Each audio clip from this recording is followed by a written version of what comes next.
बंगाल चुनाव के लिए बीजेपी ने 61 उम्मीदवारों की दूसरी लिस्ट जारी कर दी है। सबसे अहम यह है कि बंगाल विधानसभा चुनाव के लिए बीजेपी ने अपने 4 सांसदों को टिकट दिया है। सांसद बाबुल सुप्रियो टॉलीगंज से चुनाव लड़ेंगे, जबकि लॉकेट चटर्जी को चुचुड़ा और स्वपन दास को तालकेश्वर और निश्चित प्रमाणिक को दिनहाटा से टिकट दिया गया है।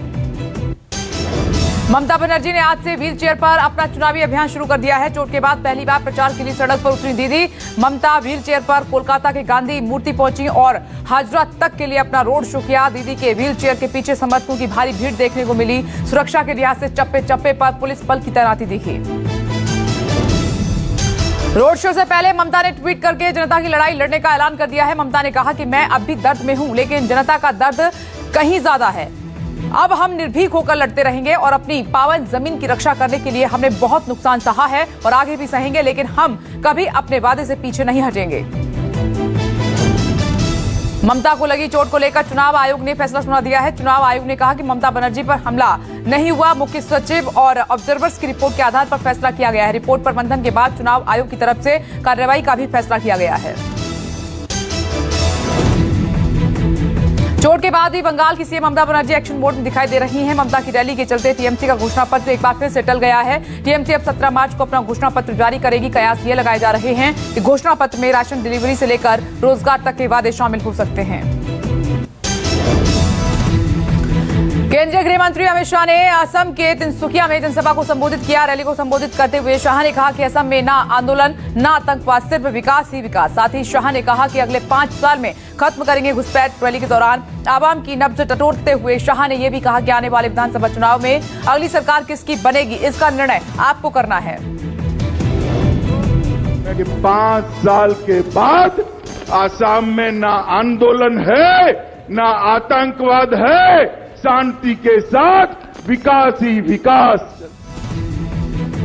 श्रोमणी अकाली दल ने 2022 के लिए पंजाब विधानसभा चुनाव की तैयारियों को शुरू कर दिया है और अगले वर्ष होने वाले विधानसभा चुनाव के लिए अकाली दल ने पहले उम्मीदवार का ऐलान कर दिया है। पार्टी अध्यक्ष सुखबीर सिंह बादल जलालाबाद से चुनाव लड़ेंगे और जलालाबाद में हुई पंजाब मंगदा जवाब रैली में सुखबीर बादल ने खुद अपनी उम्मीदवारी का ऐलान किया। बंगाल चुनाव के मद्देनजर पश्चिम बंगाल के आसनसोल पहुंचे एमपी के गृह मंत्री नरोत्तम मिश्रा ने लव जिहाद को लेकर बड़ा बयान दे दिया है। नरोत्तम मिश्रा ने कहा कि बंगाल में भी मध्य प्रदेश की तरह लागू होगा लव जिहाद कानून। उन्होंने कहा कि बंगाल में बीजेपी की सरकार बनने पर बनवाएंगे कड़ा कानून और लागू करेंगे लव जिहाद कानून।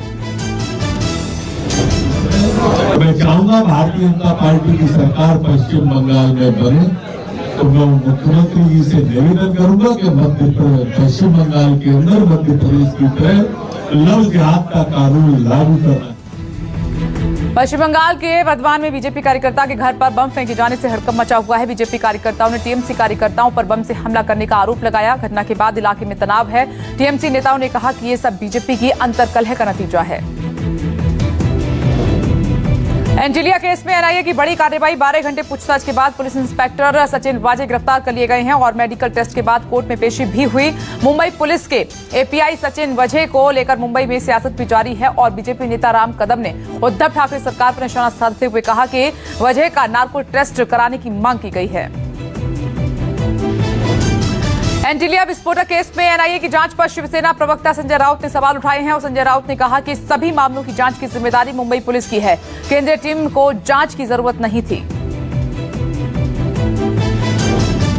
अब मैं इतना ही कहूंगा कि ये सभी मामलों का गुने का तपास करने की जिम्मेदारी मुंबई पुलिस की, उसमें केंद्र से आकर कोई टीम को जांच करने की जरूरत।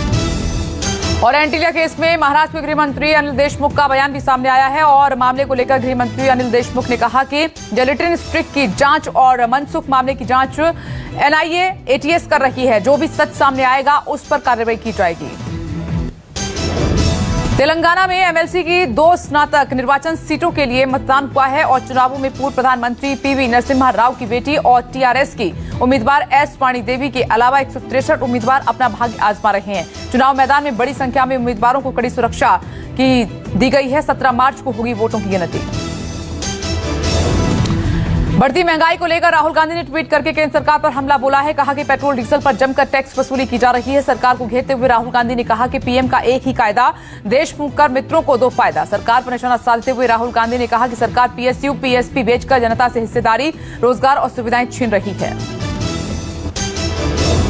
जम्मू कश्मीर के शोपियां में भारतीय सुरक्षा बलों को बड़ी कामयाबी हाथ लगी है। सुरक्षा बलों और आतंकियों के बीच मुठभेड़ हुई, एक आतंकी मारा गया है। शोपियां जिले के रावलपोरा इलाके में हुआ था आतंकियों और सेना के बीच मुठभेड़ और जानकारी के मुताबिक इस इलाके में कुछ आतंकियों के छिपे होने की आशंका जताई जा रही है और सेना का इसीलिए सर्च ऑपरेशन लगातार जारी है।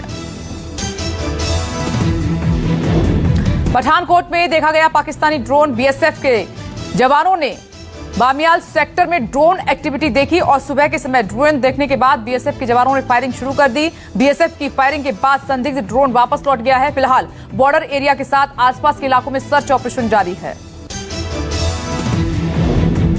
बिहार के पटना में आरजेडी नेता पर जानलेवा हमला हुआ है। बाइक सवार बदमाशों ने आरजेडी के प्रदेश प्रवक्ता आनंद के आवास पर उस वक्त हमला बोला जब आरजेडी नेता घर पर मौजूद थे। 4 हमलावरों ने जान से मारने के इरादे से फायरिंग की, लेकिन हमले में आरजेडी नेता बाल बाल बच गए। पूरी वारदात सीसीटीवी फुटेज में कैमरे में कैद हो गई है, जिसमें बदमाश फायरिंग करते हुए नजर आ रहे हैं। फिलहाल पुलिस ने बदमाशों के खिलाफ एफआईआर दर्ज कर ली है और फुटेज के आधार पर पुलिस बदमाशों की तलाश कर रही है।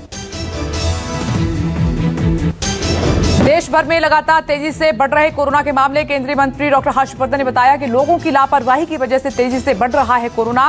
केंद्रीय मंत्री डॉक्टर हर्षवर्धन ने राज्यों से कहा है कि सख्ती से कोरोना गाइडलाइंस का पालन कराया जाए। लोगों को लग रहा है कि अब वैक्सीन आ गई है, इसीलिए लोग लापरवाही बरत रहे हैं।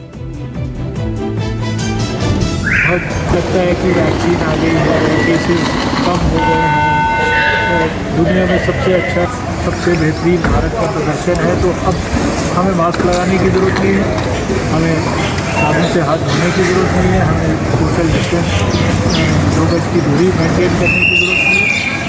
केवल इसी को ध्यान में रखना है, कोविड एप्लीकेशन। देश में फिर कोरोना संकट बढ़ा है। 24 घंटे में 25,000 से ज्यादा मामले सामने आए हैं और आंकड़ों के मुताबिक एक दिन में 25,317 लोग संक्रमित भी हुए हैं। पिछले एक दिन में कोरोना से 158 लोगों की मौत हुई है। 16,637 लोग कोरोना से ठीक होकर घर लौटे हैं। अब देश में कोरोना के कुल मामले बढ़कर 1,13,59,000 से ज्यादा हुए हैं और कुल 1,58,000 से ज्यादा लोगों की मौत भी हुई है। देश में अब एक्टिव केस की संख्या लगातार बढ़ रही है और अब दुनिया में अमेरिका के बाद संक्रमण के मामले में भारत का दूसरा नंबर आता है। कोरोना ने पकड़ी रफ्तार। महाराष्ट्र में लगातार दूसरे दिन भी 15,000 से ज्यादा नए मामले आए हैं सामने। 88 की मौत हुई है। कई और राज्यों में कोरोना का खतरा बढ़ा है। महाराष्ट्र में लगातार तीसरे दिन संक्रमण के मामले बढ़े हैं और आज 15,602 नए कोरोना केस सामने आए हैं। पुणे, नागपुर, औरंगाबाद, जलगांव समेत कई शहरों में कोरोना केस बढ़ रहे हैं। महाराष्ट्र में 5,70,000 से ज्यादा लोग होम क्वारंटीन हैं और 5,031 लोगों को कोरोना सेंटर में रखा गया है।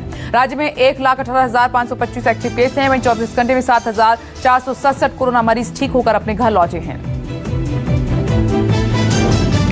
महाराष्ट्र में कुल रिकवरी रेट 92.49% है और राज्य में अब तक कुल 21,25,211 लोग कोरोना से रिकवर हुए हैं। पुणे एक्टिव केसों के मामले में टॉप पर है और वहीं रोजाना कोरोना के केस मिलने के मामले में सभी नगर निगमों में नागपुर नगर निगम सबसे ऊपर है। यूपी में कोरोना वैक्सीनेशन ने रफ्तार पकड़ ली है और अब तक राज्य में 22 लाख से अधिक डोज दिए गए हैं। राज्य में हर दिन 41,665 वैक्सीन लगाए जा रहे हैं और अभी तक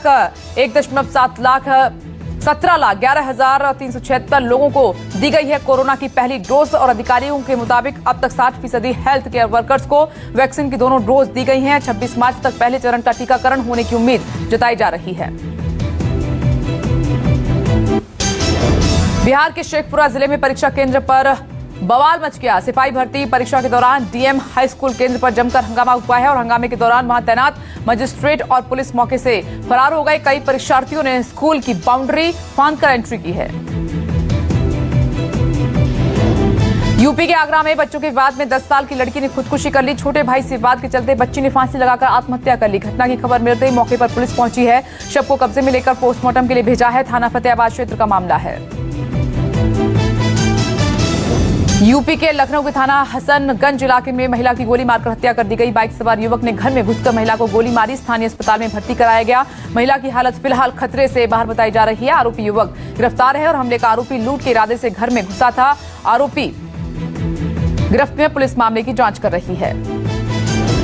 यूपी के बुलंदशहर में पेट्रोल पंप पर दिन दहाड़े हथियारों के बल पर लूट की वारदात को अंजाम दिया गया है। सेल्समैन से पिस्तौल दिखाकर 80,000 रुपए लूट लिए गए और लूट का विरोध करने पर पेट्रोल पंप मालिक और सेल्समैन के साथ मारपीट भी की गई। पूरी घटना सीसीटीवी कैमरे में कैद।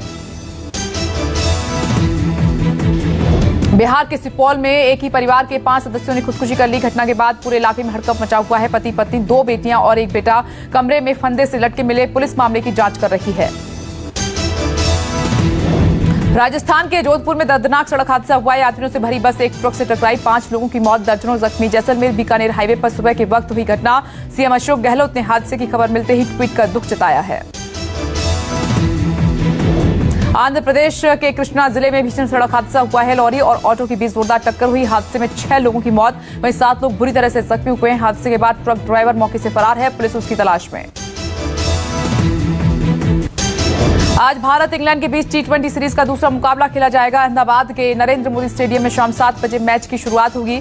5 मैचों की सीरीज पे इंडिया 0-1 से पीछे है और वहीं प्लेइंग 11 में बदलाव किया जा सकता है। टीम में नटराजन या सैनी को मौका मिल सकता है। धोनी अक्सर अपने हेयर स्टाइल और लुक की वजह से सुर्खियों में बने रहते हैं। सोशल मीडिया पर धोनी का नया लुक सामने आया है। तस्वीर में धोनी सिर मुंडवाए बौद्ध भिक्षुओं जैसे कपड़े पहनकर बैठे नजर आ रहे हैं। धोनी की तस्वीर सोशल मीडिया पर तेजी के साथ वायरल हो रही है और फैंस को फिर से गुदगुदाने आ रही है फुकरे 3 और फिल्म की शूटिंग जल्द होगी शुरू। इस बात की जानकारी पुलकित सम्राट ने इंस्टाग्राम पोस्ट के जरिए दी है। पुलकित ने इंस्टाग्राम पर एक फोटो शेयर किया है। फोटो सेट पर की गई मुहूर्त पूजा का है और साथ ही उन्होंने कैप्शन में लिखा है, फिल्म की शूटिंग जल्द शुरू हो रही है। जावेद अख्तर ने तोरे नैना गाना लॉन्च किया है। लॉन्चिंग के दौरान जावेद अख्तर सिंगर अंकुर गुप्ता को लेकर इमोशनल हो गए। उन्होंने अंकुर के टैलेंट को सलाम भी किया है और कहा कि आज मुझे खुशी है कि मेरे द्वारा लिखे गए गाने को अंकुर गुप्ता ने शानदार तरीके से गाया है। फ्रांस और स्विट्जरलैंड के बाद अब श्रीलंका भी बुर्के पर बैन लगाने की तैयारी कर रहा है। साथ ही 1000 से ज्यादा मदरसों को भी बंद करने की योजना बनाई जा रही है। श्रीलंका के सुरक्षा मंत्री शरत वीरसेकरा ने कहा है कि बुर्के का राष्ट्रीय सुरक्षा पर सीधा प्रभाव है। हम इस पर अवश्य प्रतिबंध लगाएंगे।